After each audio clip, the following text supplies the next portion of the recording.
I grew up, per se, in this company from 1972 when I started. I was a young man immigrated from Italy. In February, I met my wife through dance, and her uncle worked for Central Fabricator. So through him, he says, come over and see if you get a job there. So I came and asked for a job, and I asked the manager. So I asked him, I said, you have a job for me? And he says, yes, you can start tomorrow.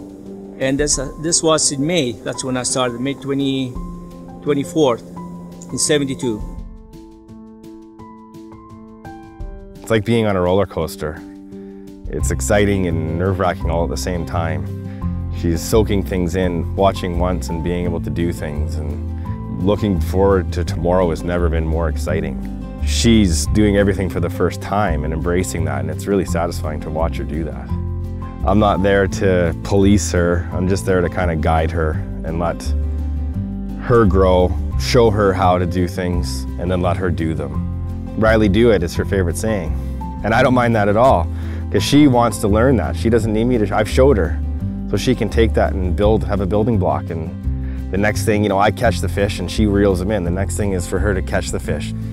I try to lead by example, so I know for a fact that when I walk through the shop, everyone's watching to see what I'm doing, what's the boss doing. To be able to do what we do, you need to constantly be thinking about ways that you can do it cheaper, more effectively, and safer. So I'm always challenging my workers to be innovative, to try think of ways to make their job safer and easier. Boy, the whole idea of looking at a drawing and seeing something and visually imagining what it will look like in the end. I remember the area where we're sitting in right now when we first started erecting this on site. Every one of us who were involved in their own areas would walk off and start looking at their own steel and just kind of reminisce of how many hours you spent in the office trying to make it work.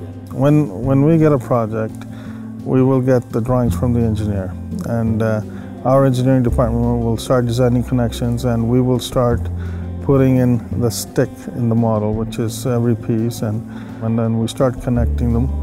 And after the model's all connected, we will generate the shop drawings, issue them to the shop, and they will build. And when we walk through a nice building like this, the airport, as a draftsman, my eyes go straight on the steel. If you're ambitious or skilled or want to be a part of a team, we have an open book to go seek out work, which is really quite amazing.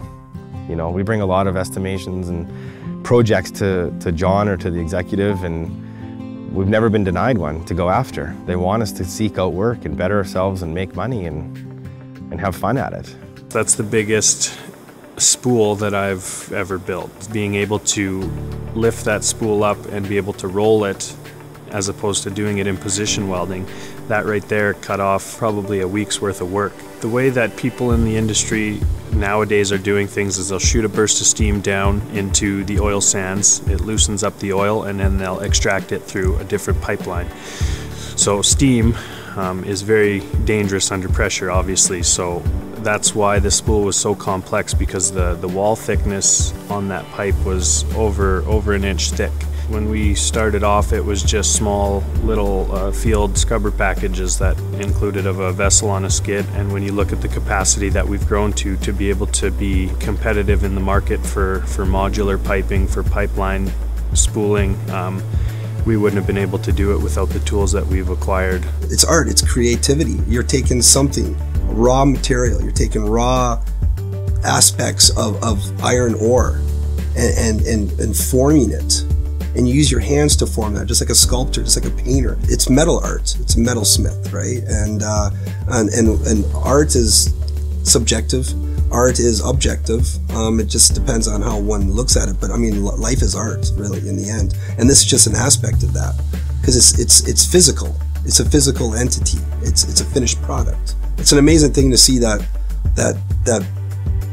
piece of art go out the door and get loaded on and go out and do its thing and enter the world and then follow its path of what it's supposed to do. We are different than every other company I've ever been with in that when a project comes to an end, we keep our upper management and supervisory staff from the field as long as possible in our office. We value the effort that they put in previously and try to carry them through the next one. I'm working with estimating to look ahead and say, you know, this one's going to finish. Let's keep going. We're on a strategic path. We've decided that, you know, this is where we're going, and I mean, that gives everyone a little bit more direction and comfort that, hey, it's not just we're flying by the seat of our pants. There's a plan out there. I am the fourth child of John and Sally Leader. And him and his wife have gone down a path and an adventure of constant growth and bettering their baby. And Mr. Leader is all about positivity and innovation and getting better and becoming bigger, you know, striving for a goal. He's very open to communicating with his employees as opposed to being that boss off in Tahiti, you know, running the company from a phone. My parents have always had a very compassionate side. It's a big part of our life, and we've always grown up with it.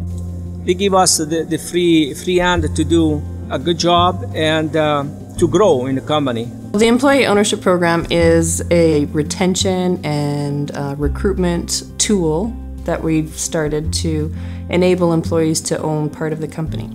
It started out as an exit strategy for John and his ownership to reduce and give to the employees the benefit of their hard work and labor. It's not just no longer John and Sally Leader, it's, hey, this is benefiting me and this is benefiting you. Every effort that you make towards your daily job could turn into a greater benefit in the end if we're successful and profitable. It's cooperated all together. Be a strong unit. Communicate, do things that you get a better result on the end. If you're in the moment while you're doing things and being courteous and thinking of others, then it all comes around because we're all in this together. I mean, let's get real. I mean, we can't do anything alone. We're all in this together, so we got to help each other out. A family is knit together and everyone feels comfortable around each other, and that's the way I think it's at work.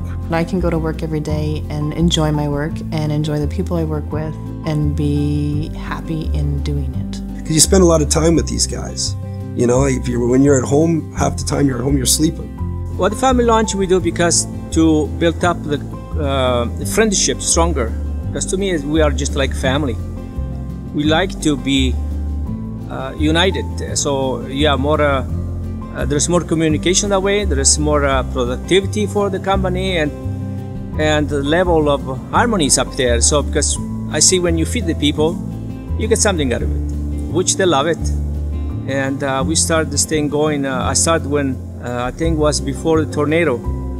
That's when I started the night shift actually, to make a little lunch for the boys, and they were fighting to go night shift because they knew they got some treat after all. We've been working together for many years, and we become most friends. And I like to spend time with them. We can joke, we can talk things, and we can discuss things, and it's very, to me, it's very unique. We have a lot of employees that have stayed and have been there through the good times and the bad times. It's not a job. To me, it's welding. It's more a professional. It's a very high bar of very smart people. You know, the tradesmen it's not just a blue-collar sport anymore, blue-collar employment anymore. It's very highly trained people that have gone to school to become what they are. So they know what they're doing. I want apprentices to be superintendents in 8 years. I want apprentices to retire from Midwest. You might think that chasing money and shutdowns and huge bucks with some of these bigger multinationals, as soon as they're done with you, they lay you off. And that has no value to me anymore. We're always looking for something better to do and something that somebody else hasn't done, or to make us better. There's a certain breed that I do enjoy the project from conception to fruition. I would love to bring my kids in here, show them everything I did and how I drew everything, and they take pride in it, and then they go back to their school and they tell them, my daddy built the airport. Even though I didn't build the airport, but that's what they tell their kids. One of my friends used to work here, and he's up north in Cold Lake working right now, he'll call me and say, hey, I'm walking by a piece of pipe that you welded, it's got your weld ID on it. So for me, knowing how big the oil field is and knowing that somewhere out there my product is actually, you know, making someone money, shall we say, or helping the Canadian economy go round, that's pretty cool. I could have done other things too. During my training to become a welder, I even took air butation. So I used to go to school for hairdressing and go to school to become a welder. So I saw the welder has more future because I like to see stuff building. I like to see stuff when material when it goes out the door. I say, well, I built that. Or if I walk down the road, I built that. Not because I have an ego, but I'm very proud of what we do. To me, makes me feel very good.